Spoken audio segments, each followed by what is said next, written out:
गोविंद मेरो है, गोपाल मेरो है, गोविंद मेरो है, गोपाल मेरो है। श्री बांके बिहारी नंद लाल मेरो है, श्री बांके बिहारी नंद लाल मेरो है। बोल गीता गायक भगवान की जय।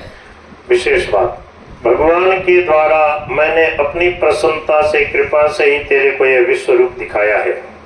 ऐसा कहने से एक विलक्षण भाव निकलता है कि साधक अपने पर भगवान की जितनी कृपा मानता है उससे कई गुना अधिक भगवान की कृपा होती है। देखो, जितनी कृपा हम मानते हैं उससे कई गुना होती है। इसलिए भाई जी कहते थे, सेठ जी भी ये बात कहते, स्वामी जी महाराज भी कहते, बोले अपने ऊपर हर समय भगवान की खूब जितना कल्पना करके बढ़िया से बढ़िया भावना करे कि मेरे ऊपर भगवान की सबसे ज्यादा कृपा है। और देखो, सब के सब लोग ये बात मान लेना कि मेरे पे सबसे ज्यादा कृपा, तो भी भगवान की कृपा में कभी कोई टोटो को नहीं आवे, कमी को नहीं आवे।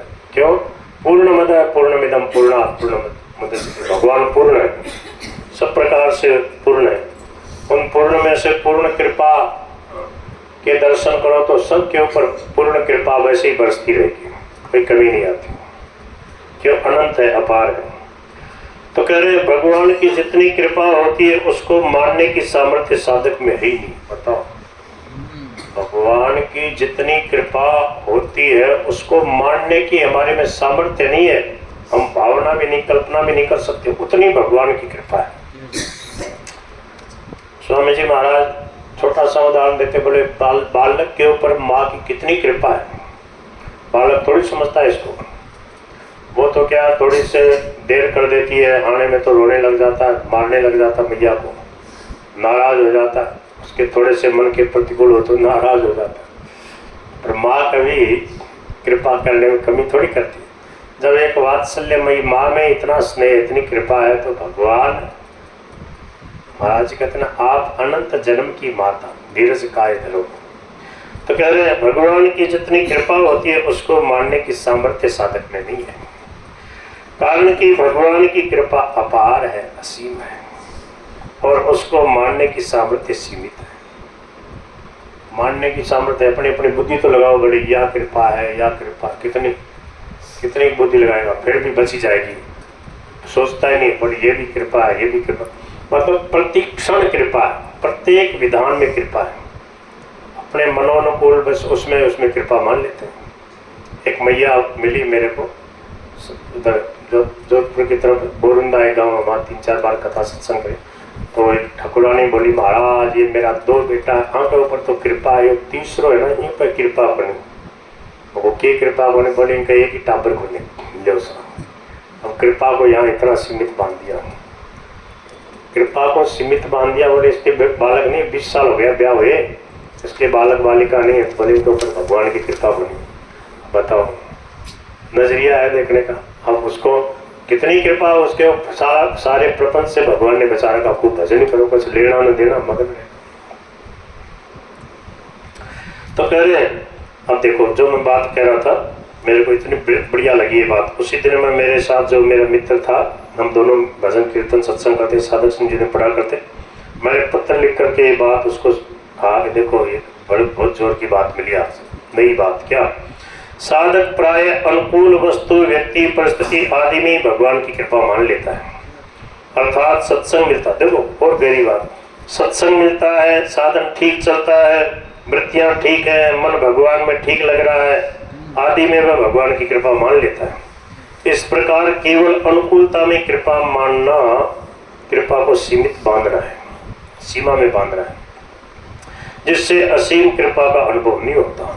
प्रति क्षण हर समय कृपा है, उस कृपा में ही राजी होना कृपा का भोग है। ये लो, बस इतनी अनुकूलता में राजी हो जाना, बोले कृपा का भोग है। साधक को चाहिए कि वह न तो कृपा को सीमा में बांधे और न कृपा का भोग ही करे। साधन ठीक चलने में जो सुख होता है, उस सुख में सुखी होना, राजी होना भी भोग है। मतलब संतोष कर लिया, बस हाँ ठीक है, जिससे बंधन होता है। सुख संगेन बदनाती ज्ञान संगेन साधन। सुख होना अथवा सुख का ज्ञान होना दोषी नहीं है, प्रत्युत उसके साथ संग करना, उससे सुखी होना, प्रसन्न होना ही दोषी है। इससे अर्थात साधन जन्य सात्विक सुख भोगने से गुणातीत होने में बाधा लगती है। अतः साधक को बड़ी सावधानी से इस सुख से असंग होना चाहिए। सात्विक सुख क्या है बताओ? रजोगुणी सुख तो सब जानते हैं, तमोगुणी सुख निद्रा आज जैसे प्रमाद का है। रजोगुणी सुख में क्या है, जैसे खूब रुपये बढ़ रहे हैं तो क्या है, लोभ है, प्रवृत्ति आरंभ है, कर्मणाम असमस्प्रिया रजस्येताने जायन्ते विवृद्धि गुण। रजोगुण जब बढ़ा रहता है तो लोभ बढ़ा रहेगा, काम क्रोध लोभ की वृत्तियां बढ़ी रहे, क्रोध में तो तमोगुण आ जाता, काम और लोभ में रजोगुण विशेष रहता। तो क्या है, उसमें आदमी कर्म प्रवण रहता, कुछ न कुछ किए बिना उससे रहा नहीं जाता। तो ये रजोगुण तमोगुण में, और तमोगुण में तो निकृष्ट वृत्तियां रहती, निद्रा आलस्य प्रमाद, जो नहीं करना चाहिए वो करना, किसी को दुख देना, परेशान करना, निंदा चुगली करना, किसी प्रकार की बुराई करते रहना, ये क्या है, प्रमाद है, तमोगुण है। सात्विक जो है सतोगुण, तो सतोगुण का क्या बताया लक्षण? तत्र सत्वम निर्मलत्वात् प्रकाशकम नामयम सुख संगेन बदनाति ज्ञान संगेन चाम। रजोगुण जो है वो कैसा है? वो निर्विकार है। तत्र सत्वम निर्मलत्वात्, निर्मल है, वृत्तियां निर्मल रहेंगी, किसी का दुख नहीं देखना चाहते, किसी को हमारे द्वारा कष्ट न हो जाए, हमारा साधन भजन ठीक चले, भगवान में वृत्ति बनी रहे, ये सतोगुणी का लक्षण।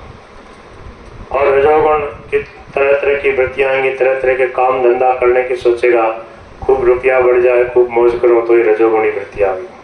और तमोगुण में दूसरे का अनिष्ट सोचता है, दूसरे को दुख देने की सोचता है, निद्रा आलस्य प्रमाद में पड़ा रहता है, तो तमोगुण ने घेर रखा। इसलिए गुणातीत होने के लिए सतोगुणी व्यक्ति, सतोगुणी वस्तुएं, सतोगुणी क्रिया, इसका विशेष ख्याल रखे तो गुणातीत होने में सुविधा मिल जाएगी, हो जाएगी। गुणातीत का मतलब क्या होता है? मानापमानयो तुल्यो मित्रादि पक्षयो सर्वारंभ परित्यागी गुणातीत स उच्यते। वह गुणातीत कहलाता। गुणातीत किसको कहते हैं? जो जीवन मुक्त हो गया, जीवन मुक्त हो जाता है तो उसके किसी प्रकार का कोई बंधन नहीं होता, उसको कोई सुख दुख जो है ये द्वंद्व नहीं व्यापते। जीवन मुक्त समझते हैं ना आप तो बड़े प्रेमी सत्संगी हैं। जीवन मुक्त किसको कहते हैं? सीधी सी भाषा, सरल भाषा में ये समझ लो, स्वामी जी महाराज कहते थे कि जैसे कोई मर जाए आदमी, मुर्दा आदमी, डेड बॉडी पड़ी हो, तो उसके ऊपर आप कितने फूल चढ़ा दो, सोने का हार चढ़ा दो, या उसके जूते मार दो, उसकी निंदा कर दो, उसके कोई फर्क पड़ता है क्या? क्यों? वो तो डेड बॉडी हो तो उसको तो होश नहीं है। और जीते जी ये स्थिति प्राप्त जिसकी हो जाती है महापुरुष की, ये शरीर जो है, अब वो क्या है, वो शरीर कैसा है जो मुर्दा पड़ा है? वो बालन जोगा है कि नहीं? और किस काम का हो? बालन जोगा हो। बालन जोगा समझते हो? हाँ, जलाने लायक, और कोई काम नहीं उसका, समझ गए? बोल गिरधर गोपाल की। तो ऐसे ही स्वामी जी कहते हैं बालन जोगा है। क्या ये शरीर है ना, इसका कोई उपयोग नहीं है। और जीव जंतु है ना, उनका चमड़ा वगैरह काम आ जाता है, फिर ये तो क्या है, सड़ता है, इसको तो जला ही देना चाहिए। बालन जोगा है। तो बालन जोगा का मतलब क्या है? महाराज, मेरी माता जी मेरे को बचपन में कहती, मैं बदमाशी करता कुछ, तो कहती बालन जोगा मान जाए, ऐसे बोलती। मेरे उस समय तो समझ में नहीं आता भाई बालन जोगो के हुए। फिर स्वामी जी महाराज के यहाँ जब गए तो समझ में आया बालन जोगा का मतलब डेड बॉडी, मुर्दा। बालन जोगा मतलब मुर्दा। तो क्या है, बालन जोगा मान लेते हैं कि ये शरीर तो क्या है, एक दिन नाश में जाएगा, जितना है इससे सदुपयोग कर लो, तन मन धन जीवन से इसका सदुपयोग कर ले, सेवा में काम ले ले इसको। जब अचानक चला जाता है उसके बाद में क्या बाकी रह गया? कुछ नहीं। थोड़े दिन रोलेंगे, गा लेंगे, थोड़ा उत्सव मना लेंगे, मिठाई बांट देंगे, जो भी होगा, उसके बाद में फिर कौन याद करता है? जब ज़्यादा मोह ममता होगी तो कुछ वर्षों तक याद भी कर ले, फिर बस वो एक पुरानी कहानी हो गई। हमारे दादाजी ऐसे थे, परदादाजी ऐसे थे, बापूजी ऐसे थे। स्वामी जी महाराज कहते कि भाई हानि तब ही जानिए जब करे पुरानी बात। पुरानी बातों को लोग खूब याद करते हैं, बोले वो ऐसे थे वो ऐसे थे। स्वामी जी कहते थे कैसा हो तारा गुरु जी ऐसे त्यागी थे, वो ऐसे उदार थे, वो ऐसे संतों को लगाते थे, खूब सत्संग करते थे, प्रचार करते थे, उदारता रखते थे। अब वो तो वो थे सो थे, अब आप कैसे हो ये विचार करो। उनके जब गीत गाते हो तो इसका मतलब वैसा हमें बनना चाहिए। संतों के भक्तों के गीत गाए जाए, भक्तों का चरित्र पढ़ा जाए, उसका मतलब यही है। सेठ जी जयदयाल गंगा जी कहते हैं ना, भाई एक प्रकार से थी इन सत्संग की बातों का असली आनंद एक प्रकार से थी तभी है जब ये सत्संग की बातें हमारे हृदय के बीच के माए उतर जाए, हमारे जीवन में आ जाए। तो ये बात समझ लो, आज सीधी सरल बात है कि भगवान की कृपा निरंतर सब पे बरस रही है, सब पर मोरी बराबर दर। क्या करना है, प्रत्येक परिस्थिति में हमें कृपा के दर्शन करने हैं। कृपा बरस रही है, हमारे प्रभु की बड़ी अपार कृपा बरस रही जी बरस रही। हमारे प्रभु की बड़ी अपार कृपा बरस रही जी बरस रही। समझे तो बेड़ो पार कृपा बरस रही जी बरस रही। समझे तो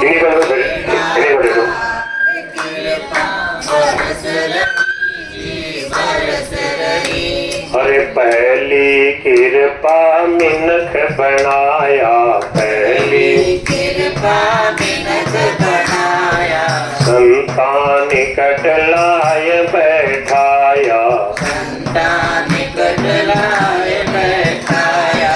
हरि का मार्ग सुगम बता